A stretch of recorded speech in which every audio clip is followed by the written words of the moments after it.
अस्सलाम वालेकुम, कैसे हैं आप लोग। तो सुबह के 6:30 बज रहे हैं, 6:30 पौने 7। और मैंने बच्चों को उठा दिया है स्कूल के लिए और अभी उनका जो है ब्रेकफास्ट चल रहा है और उनको स्कूल भेजना है। इसके बाद उनको तैयार करना होता है। बच्चों को भेजने के बाद जो मेरा टाइम थोड़ा बचता है, नाश्ता वाश्ता मैं कर लेती हूँ, एहसन को भी कुछ थोड़ा बहुत खिला देती हूँ।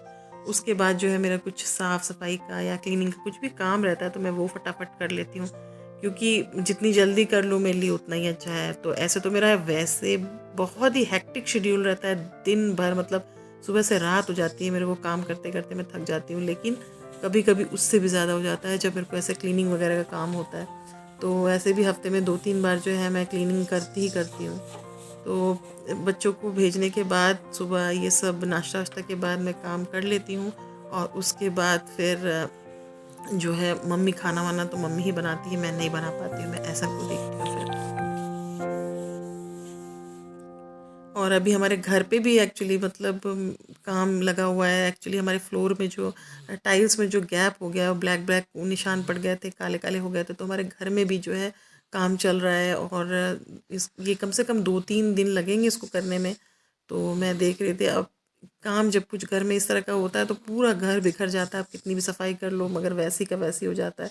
तो अभी 2-3 दिन से तो हमारा घर बिल्कुल, मतलब क्या बोलूँ, बहुत ख़राब है। तो ये मुझे लगा था ये पुट्टी लगा रही हैं, वाइट पुट्टी, मगर ये वाइट पुट्टी नहीं होता है, ग्रॉट होता है। तो मुझे भी नहीं पता था। ऐसे ब्लैक ब्लैक निशान जो है ना बीच में जो जम जाते हैं टाइल्स के बीच में, तो हमारा काफ़ी ज़्यादा जम गया था। तो हमने जब दिखाया किसी को तो उन्होंने बोला कि नहीं, आपका बहुत ज़्यादा गैप है इसलिए ऐसा हो रहा है, तो इसमें ग्राउट जो है भर देते हैं। तो हमने बोला ठीक है, अब पूरे घर में ग्राउट भरने में इसको कितना टाइम लगेगा आप सोच सकते हैं। करंट मार दिया था। अरे तो फ्रिज ऑफ करके करना चाहिए था ना। तो ये जो है बेचारी ये हमारे घर में ग्राउट भर रही थी और भरते भरते एक्चुअली जो है फ्रिज का पता नहीं, अब फ्रिज से अर्थिन आ गया था तो उनको थोड़ा करंट लग गया था। कौन ये जो यहाँ हो रहा है इसी में काम कर रहे हैं?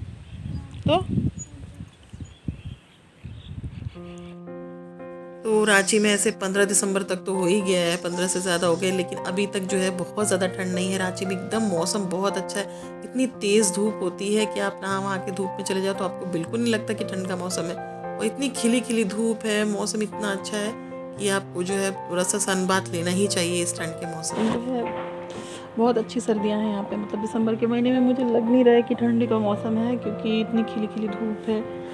हाँ, इतना अच्छा है बिल्कुल, तो बहुत अच्छी खिली हुई है। तो ऐसे मैं नहा के हमेशा छत में बैठ जाती हूँ और थोड़ी बहुत हवा आजकल चल रही है, तो हवा जब चलती है तभी थोड़ा ठंड का एहसास होता है, अदरवाइज़ तो बिल्कुल रांची में बहुत सुहाना मौसम है। घर बहुत कम थे, मतलब ये वाला भी जो बगल में जो बिल्डिंग है ये हमारी, ये भी तो अभी बनी है हाल फिलहाल। बहुत कम घर थे, लेकिन अब देखिए कितने सारे कंस्ट्रक्शन हो रहे हैं यहाँ पे। ये सामने में भी बन रहा है, आप देख सकते हैं। उधर भी एक डॉक्टर है, उनका बन रहा है। बहुत सारे एक साथ मुझे लगता है 10-12 साइट चल रहे हैं। मम्मी के पौधे, ये मम्मी ने सारे ये जो गमले हैं ना ये खुद बनाए हैं, सीमेंटेड, देखिए इतना मजबूत है।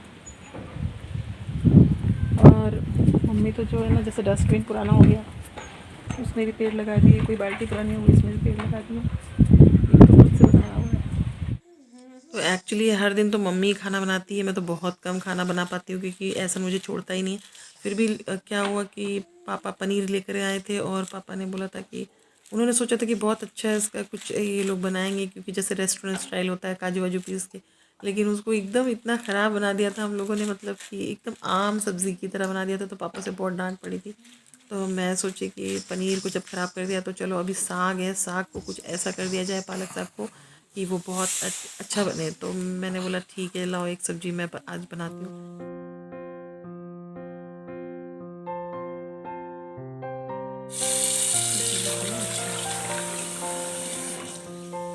तो जैसे पालक पकोड़े बनाने के लिए कैसे हम कटे हुए पालक में मतलब बेसन मिलाते हैं, लेकिन यहाँ पे उल्टा करते हैं, बेसन को पका लेते हैं पानी में लहसुन के साथ, मिर्च के साथ, इस तरह से पका के उसको टाइट कर लेते हैं और तब इसको जो है पालक में इस तरह से मिक्स करते हैं, तो इससे टेस्ट बहुत इन्हेंस हो जाता है।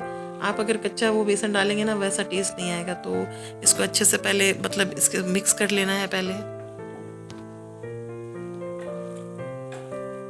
फिर मैंने उसके छोटे छोटे जैसे बॉल्स बनाते हैं वैसे बॉल्स बना लीजिए, आप चाहे तो इसको लंबे भी रख सकते हैं। उसके बाद फिर जब सारे बॉल्स तैयार हो गए तो इसको एक्चुअली आप फ्राई अगर करेंगे तो ये टूटने का डर रहता है, इसीलिए मैं क्या करती हूँ उसको पहले तो स्टीम दे देती हूँ। ओवन में आप रख दीजिए सेट होने के लिए थोड़ा, और उससे ये सेट भी हो जाएंगे और थोड़ा पक भी जाएंगे, तो ये फिर आपको फ्राई करने में आसानी होती है।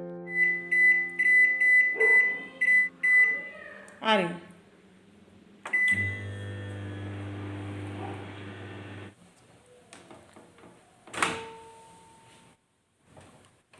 और आप जो है 7-8 मिनट भी इसको पका सकते हैं, मतलब ओवन में रख सकते हैं, आपकी मर्ज़ी। तो ये थोड़े सेट से हो जाते हैं और फ्राई करने के लिए आसानी होती है।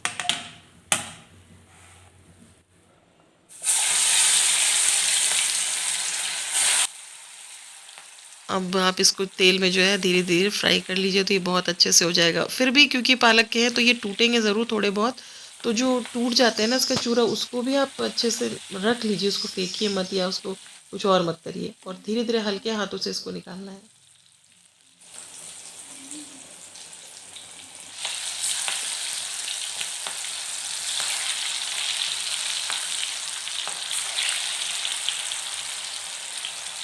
अब इसके लिए जो तरी बनानी है, यानी सालन बनाना है, उसके लिए कच्चे प्याज, टमाटर, हरी मिर्च, लहसुन, ये सब एक मिक्सर में ले लीजिए, उसको पीस लीजिए, और एक कढ़ाई में जो है थोड़ी सी राई डालिए आप, और उसके बाद ये पूरा मिक्सचर जो आपने पीसा है उसको डाल दीजिए, और आप मतलब अपने टेस्ट के हिसाब से नमक डालिए उसमें, और हल्दी डालिए, लाल मिर्च डालिए, आपके पास जो सब्ज़ी मसाला है वो भी आप डाल सकते हैं इसमें। तो मैंने इस तरह से सबको डाल लिया, उसको अच्छे से भूनना है।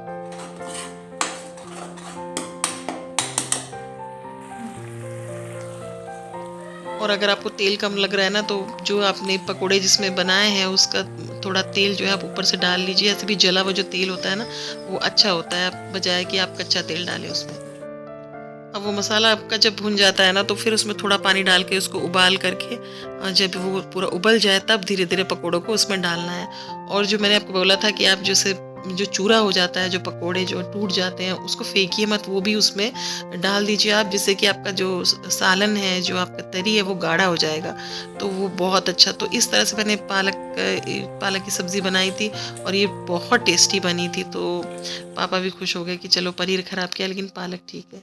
तो पालक की ये रेसिपी आप भी ट्राई कर सकते हैं। मिलते हैं नेक्स्ट व्लॉग में। Thank you and have a nice day.